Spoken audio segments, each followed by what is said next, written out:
Christmas is gonna be here before we know it, and this week I have some last minute Christmas prep that I need to work on, and I thought it'd be fun to take you along with me. I have a Christmas trifle recipe that I've been wanting to share with you. It's actually my husband's birthday cake request every year, and it is just so perfect for the Christmas time too. So I thought I'd get this recipe on the blog and share it with you here on this video as well. There's just a little bit of last minute Christmas decorating that, as I've been looking around our home for the holidays, these ideas have just sparked, and I've been wanting to do it before we wrap up the season. I've got some Christmas cards to assemble, some gifts to wrap for my daughter and her companions as they are on a 18-month mission for our church, so I want to get those wrapped and sent. But more importantly, I have a special little Christmas message that I want to share with you in this video to wrap up the season together. So I clearly need to take a quick minute to talk to you guys about this candle. Whenever I share it, I get a lot of questions in the comments, so I want to make sure I am answering them.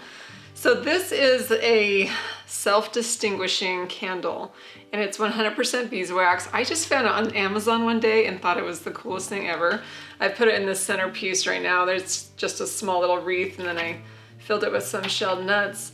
But actually, let me take it out of here and show you what the whole thing looks like. Okay, here we go. You can see the base of it.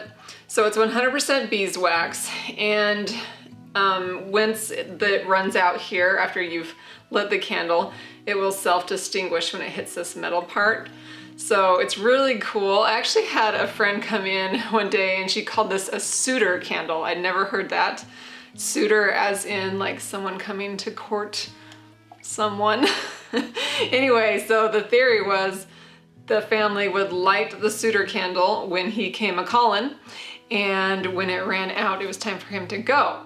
And I have 3 teenage daughters, and I think that is a great idea that I need to bring back. Anyway, let me get you a close-up here. You can see you can just pinch this and then move the candle up. I need both my hands for this, but anyway, here's a close-up of this cool candle. It's really fun, and I will link it down below in the description for you if you're interested. I believe there were other shapes and designs. I remember like seeing a honey or a beehive shaped one. So really fun, and it's just a showstopper, clearly, because you're all very curious about what this is. So if you want something like this in your home, it definitely adds a bit of a conversation starter. Now, while I'm working on my Christmas to-do lists, I thought I'd share a little Christmas message with you. This year, my 11-year-old son has taken charge over our countdown activities through the month of December. This sweet little boy has just melted my mama heart, as he has so thoughtfully arranged for us to read through a bit of the Christmas story each night together, and then he gives us a clue and sends us on a hunt around the house to find our activity for the night, which is a craft for us to do and make together to complete a handmade nativity set by Christmas, all from things that he found at the dollar store. It's been so precious to see his testimony grow in this simple way in which he is sharing the Christmas spirit that he feels inside with us. While we have been reading through Luke chapter 1, some memories of Christmases past flooded my mind.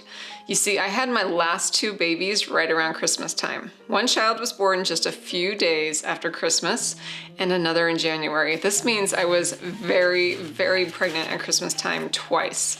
And I can remember both pregnancies caused me to be very reflective on the experiences Mary, the mother of Jesus, must have had. In those times, I often pondered and journaled how she must have felt, since the feelings of being very uncomfortable, anxious, and tired were near and dear to my 9-month pregnant heart. Now, we don't know much about how Mary must have felt, as she kept most things and pondered them in her heart, but we do get a little glimpse into what she must have been feeling as recorded in Luke 1, verses 46 through 56. These verses are commonly known as Mary's Song of Praise. Now, these verses are recorded during Mary's visit to her cousin Elizabeth, the soon-to-be mother of the prophesied John the Baptist, the one who would prepare the way for our Savior. We know her pregnancy was nothing short of miraculous as well, seeing how she was well past childbearing years.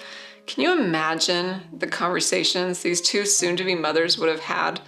Elizabeth, likely an experienced homemaker, though never a mother. And Mary, new to all of it, likely unsure of her abilities to keep a home and raise a child, but of course, not just any child, and her home, not just any home. How they both must have felt the weight of the glories thrust upon them. Fully aware of the miracles in their lives and destined to be the keepers of the homes which would raise up the greatest souls the world has ever known. No pressure, right? Oh, but how they must have cared for each other in the few months they had together. I imagine young Mary being taught, nourished, and comforted by her elder and more experienced cousin. And I imagine the aged Elizabeth feeling invigorated, joyful, strengthened, and being filled with purpose in the presence of this chosen young daughter of God.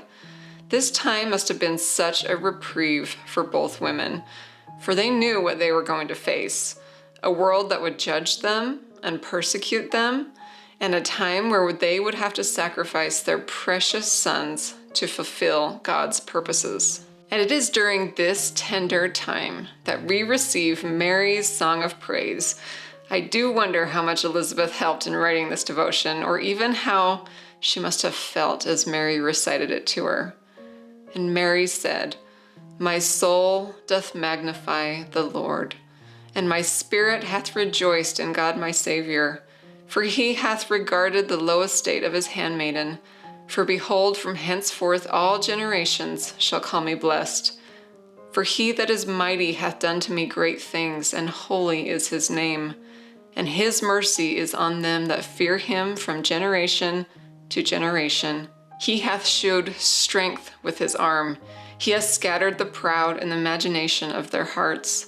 He hath put down the mighty from their seats, and exalted them of low degree.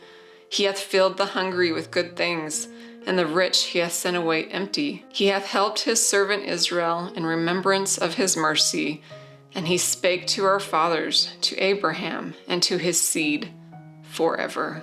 And then we know Mary returned to her own house, no doubt doing all she could to prepare for her baby and for a long journey with Joseph to Bethlehem, where they would give us all the ultimate gift, the hope of our redemption, the Prince of Peace, the Savior of the world. My fellow keepers, it is likely the weight of the glory placed on each of us pales in comparison to that of the call to Mary and Elizabeth. However, we can take from them the same strength, courage, conviction, and joy that they received, because the giver is the same. We too can sing songs of praise even if we feel burdened, because he whom we praise is the same.